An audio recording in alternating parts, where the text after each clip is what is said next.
La difficulté, c'est qu'on est de toute façon des équipes municipales qui ne sont pas installées, qui vont, enfin, peut-être qu'elles vont l'être prochainement. Mais par ailleurs, pour celles sur lesquelles il n'y a pas eu de second tour, ça veut quand même dire que l'activité municipale, y compris pour des projets portés par les municipalités et sur lesquels il n'y Bien a pas sûr, de difficulté politique aujourd'hui, c'est pas simple parce qu'en plus, les municipalités sont très occupées par la gestion de la crise. bien Mais sûr. ça explique aussi ces sujets-là.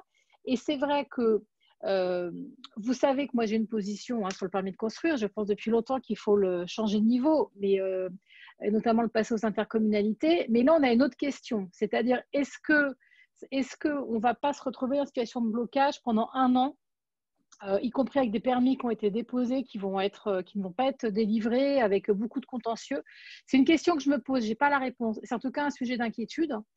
Mais ça l'est aussi, je pense, pour les élus, parce qu'il y a plein d'élus qui, eux, veulent travailler pour leur communauté et qui vont vouloir se lancer dans des nouvelles opérations, mais ça ne va pas être si simple que ça dans cette période qui est très incertaine, et y compris où des sujets comme une concertation autour d'un projet, un débat en conseil municipal, des rencontres avec le acteurs du logement ne sera pas si facile. En tout cas, c'est un sujet et qui va en plus au-delà de ça. Et après, je parlerai des mesures très sectorielles. Mais c'est vrai que là, je vois naître un débat sur est-ce que la ville dense, elle est bien? Est-ce que cette crise ne remet pas en jeu un certain nombre de préceptes? Et je pense que c'est un débat magnifique. Moi, je suis ravie qu'on puisse l'avoir si on dit pas, si on parle, on mélange pas tout.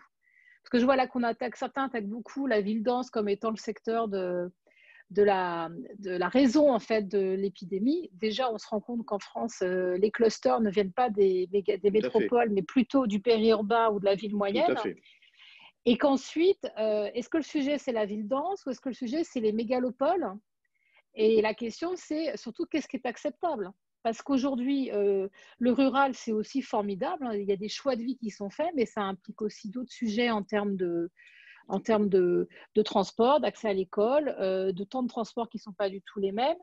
Euh, la question de la place des services publics et tout ça, enfin, voilà, c'est des débats sur mais moi je me dis que si au moins cette occasion, ça nous permet de remettre le débat de l'aménagement et de l'urbanisme. Et là, je parle, il y a notamment pas mal d'élus locaux dans notre table ronde, et je pense qu'ils sont d'accord avec moi, qu'on puisse vraiment reparler de ces sujets d'un point de vue politique, parce que c'est politique l'aménagement urbain.